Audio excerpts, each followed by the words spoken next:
Hi all! Everything in my video is pulled from the public domain, and I am using them under the Fair Use, Fair Dealings guidelines. Everything I say is my own opinion. You should look into this information for yourselves, but I'm pretty sure I'm right. Morning, everybody! Oh my, we have a lot to cover again. There's a lot of dirt this time around. We're going to cover the real working royals first before we jump into all that. So let's just jump in, shall we? Let's go. We're going to start off this morning with Prince William because he celebrated Windrush Day.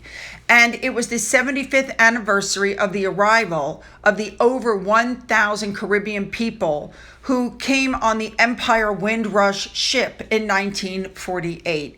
He put out a very amazing video message talking about the hardships that they experienced when they got to the UK in the 50s and the 60s and celebrating the role that they played in rebuilding Britain after World War II. Let me remind you that William and Catherine helped unveil a monument that honors the Windrush generation. William talked about how the past weighs heavily on the present. Love it. Moving on. Next up, King Charles himself spoke out about the Windrush and said it was a crucially important to recognize the, quote, immeasurable difference that the Windrush generation made to Britain. He held a reception at Buckingham Palace to mark the day that ship, the Windrush, first docked in England. That took place June 22nd, 1948 at Tilbury Docks in Essex. So what King Charles did after making these fabulous comments and having a reception was that he went and participated in a service that took place at St. George's Chapel at Windsor Castle. Now the king, to personally mark Windrush 75-year anniversary, he commissioned portraits to be done by Black artists, and he personally chose those artists. So the first setup is called Windrush Portraits of a Pioneering Generation. It's at the Palace of Holyrood House, and those are 10 of the portraits. The first person is Alfred Gardner. Next up, you have Jessie Stevens and her likeness. Nice. Sir Geoffrey Palmer and his likeness. Very nice. Next up, we have Linda Hay. After that, we have Edna Henry. And after Edna, we have Delisir, I hope I'm saying that right, Bernard. All right, rounding up the last, we have Lakita Reed. That's an interesting one. We have Gilda Oliver. That's lovely. Some of these are just really nice.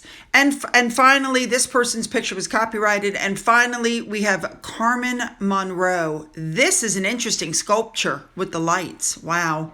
All right, so all of this artwork is going to be displayed on 500 billboards, 600 mall screens, all in the UK. You should also know that King Charles wrote the foreword for the catalog that goes along with this exhibition. Very nice. Very nice. Some of those paintings are amazing. All right, moving on. You guys, Prince George went and visited and toured Eton with Prince William and Princess Catherine. Now, we know that George is 9 years old. He's still got like 3 years before he can go there. It's an all-boys boarding school. They have a little over 1,300 students. Prince William went there. Prince Harry went there. It's very close to Adelaide Cottage where they're currently living. And the students go age 13 to 18. Now, they have to be registered before June 30th of the school year when the boy turns 10. And of course, George is turning 10 next month. And then there's a 3-year waiting list. Now, the school, they're saying, is very expensive. It's about $20,000 a term. There are 3 terms per year. But he's going on the wait list, and he's not, I guess they're not expecting to be treated any differently than anybody else. He's going to have the grades. He's going to have to earn his spot. Let's be honest, Harry didn't earn his spot. He was caught cheating, and we all know what happened. But I think George will do very well there. Love it. I can't believe he's old enough to go. Ugh. All right, move on. All right, you guys, we are back to Ascot. Here we are the next day. Now, in the first carriage, you had King Charles, Queen Camilla, you had Princess Margaret's son, the Earl of Snowdon, and you had Mark Prescott, who was a horse trainer. Camilla's dress is green chiffon. It's by Anna Valentine. Her hat is by somebody named Philip Treacy. But the diamond brooch is what got me, and that belonged to Queen Elizabeth, of course. Once again, large crowds. Once again, everybody, excited. Once again, hat tipping to the crowd. I think it's fabulous. I really do. I think everything is working out well for them. All right, that was carriage one. Now, also seen at Ascot is Sir Clive Alderton. He is King Charles's principal private secretary. And his wife, Lady Alderton, was also present. Love her hat, too. Whew. All right, next up, we have Zara and Mike, two of our favorite people. Once again, I love her lace dress. She always has something really cool to wear. Have you guys noticed that? Yeah. Love the dress, love the hat, love the ensemble, love the glasses, and love her attitude. Big thank you to Remoulade Sauce for giving me the information on her clothing. All right, now the second carriage in the procession had Princess Anne and her husband and Sheikh Hamad bin Abdullah Al Thani, who is a horse owner, and the former equerry to Charles, Lord Soames of Fletching.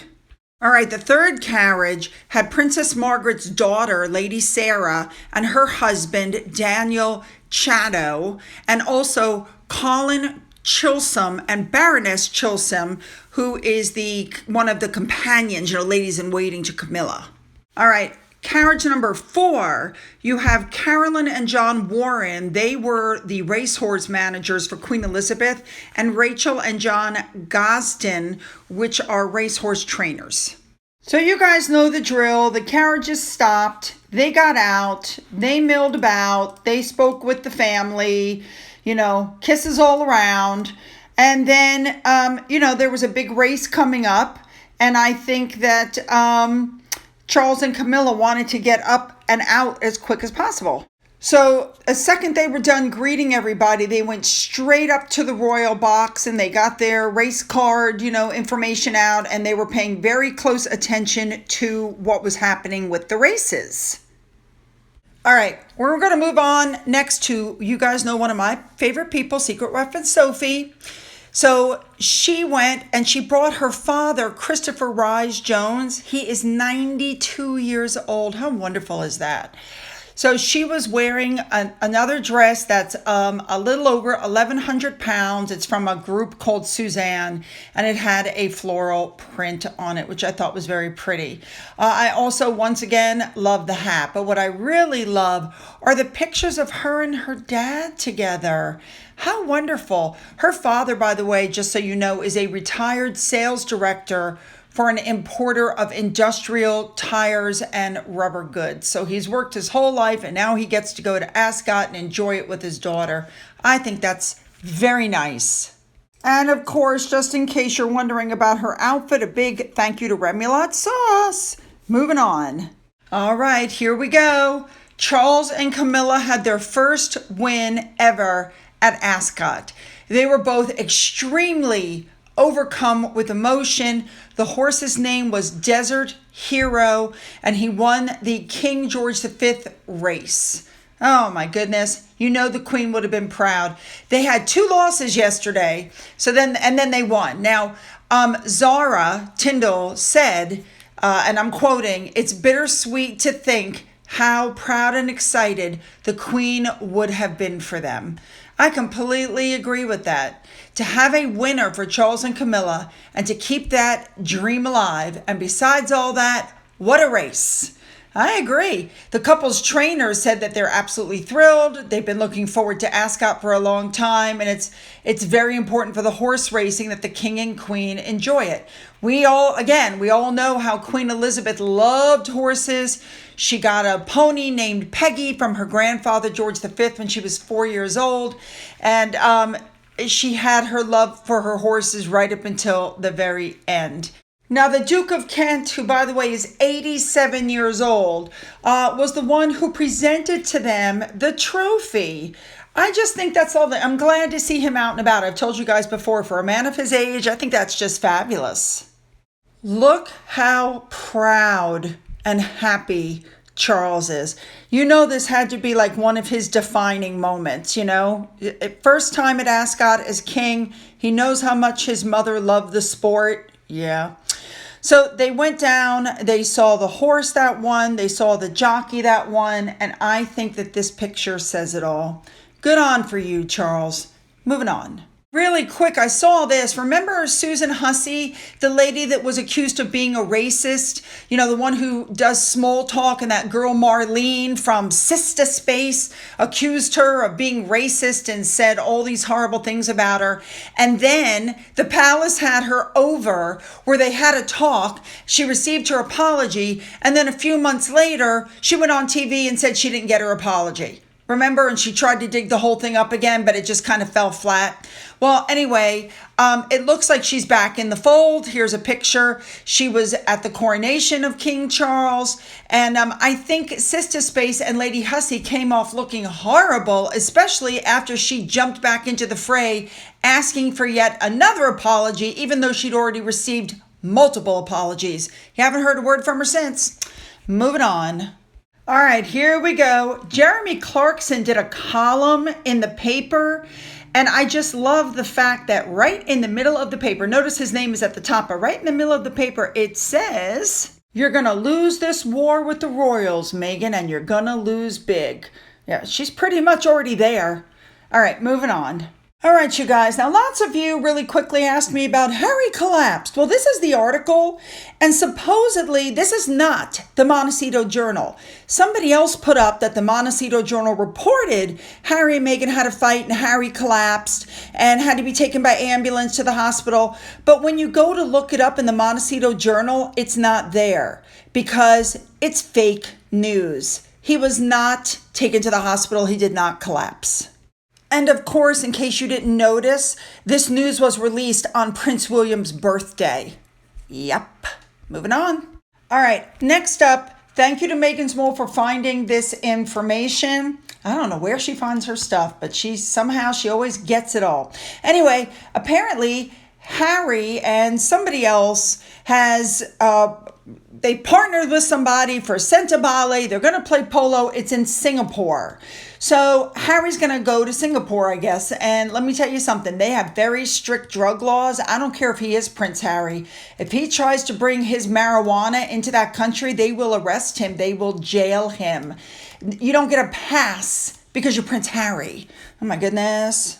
All right, I had to touch on this. You guys know Andy Cohen, and he was one of the people that was interviewed for her Archetypes. Now, he came out and said, she's the one who interviewed me. It wasn't anybody else.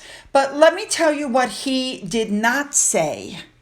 So apparently, after the interview, when the whole thing was aired, Meghan said that she thought that the Housewives franchise was damaging to women, you know, the whole feminism thing. And Andy Cohen was like, she didn't say that to my face. She said it in another arena, and she should come back and we can have a discussion about that. He was most unimpressed that she did that behind his back. Andy Cohen's a nice guy, but make no mistake, he was very unhappy with the way that went down. Here we go. Another famous person speaking out against Harry and Meghan. Wow. Oh, Trevor Phillips. Sir Trevor Phillips has come out and said that Britain is not racist. He said that, quote, "Most people would agree we are not a racist society. We are the most welcoming country in Europe and most of the world. Britain is not perfect, but it's a very different country to the place I was born into. Very different even to the country I became an adult in. Even because everything has changed." I agree. And for those of you who don't know, Sir Trevor Phillips is a writer, a businessman, a former chair of the Equality and Human Rights Commission. I mean, this is a big guy. So what you have here is another famous person who's upset with Harry and Meghan. He said he's upset with their self-indulgent silliness. He said they could have been a beacon of discovery and reconciliation to the whole world, and instead they squandered their opportunity to show everyone what this country is really like in matters of race, where no one disturbs themselves about a marriage across the lines of race and ethnicity, he said. He said they constructed this ridiculous and unpleasant story about how they were maltreated, which frankly, nobody believes. He said no one cared about her race, and they could have made things different for millions of people, and they chose not to. And he said, in my book, that's a sin, and it's unforgettable. Ooh, slap. He said these people are so wrapped up in themselves, they're happy to wipe out the history of black men and women. Oh my. All right, moving on. You all should know that Prince Filiberto of Savoy has also spoken out, and he said, he says, I don't like to criticize, and they made their choices, but I think private matters should remain private in families. He goes, I'm sure he's suffering a lot, but this was their choice. Exactly. And I have to say, he again said something about Diana. I'm so sick of hearing about that. He's not the only person in the world to lose a mother young. I mean, that's his entire thing. My mother died when I was 12. My mother died when I was 12. Okay, your mother died when you were 12. You are now about to turn 40. She's been gone over a quarter of a century, and you can't get past it. You've got some serious psychological issues. When you think about the amount of therapy this man has had, what a waste, because he hasn't moved forward at all in 20 some odd years. All right, next story. We know that Harry and Meghan tried to trademark the word archetype, a word that's been in the English language for 500 years, a word that other companies are using. Now, they tried to take some guy in the Philippines, remember that from a couple years ago? And he fought them and he won. Well, this time their trademark application for their podcast name was rejected. Now, they sought to use that name exclusively for downloadable audio recordings and podcasts, for anything that had to do with the cultural treatment of women and stereotypes.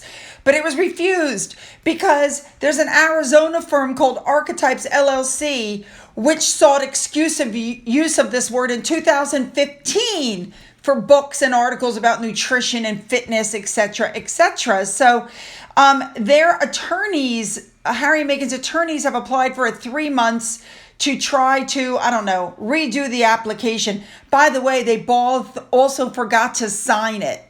Like, who are these people? No, I find it interesting that they're going to continue on, and she's going to continue on with Archetypes, even though it was canceled, because she thinks another streaming platform is going to pick them up. Yeah, I wouldn't hold my breath for that one.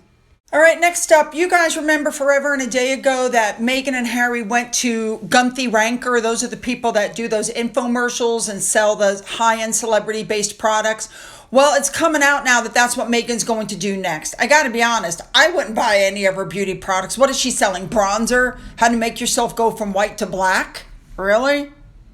All right, this is the last thing I'm going to touch on. The article is asking, is the air coming out of their content balloon? Well, let's see. Their content balloon has consisted of an Oprah interview where almost everything was proven to be untrue, the spare book that people went through, and a large portion of what Harry wrote was proven to be untrue. The Netflix docuseries where people went through and it was shown that almost all the photos, there was no chases and everything in there was untrue.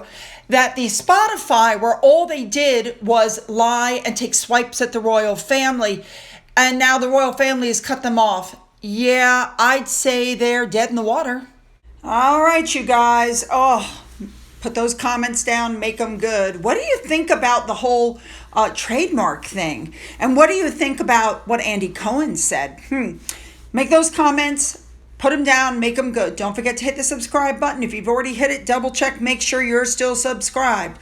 Go into the description box, get the links to my Twitter, my Getter, my Rumble, my email. You'll find my physical address. For those of you who've donated to my coffee fund or through the thanks button, thank you so much. And as always, you guys, have a great day.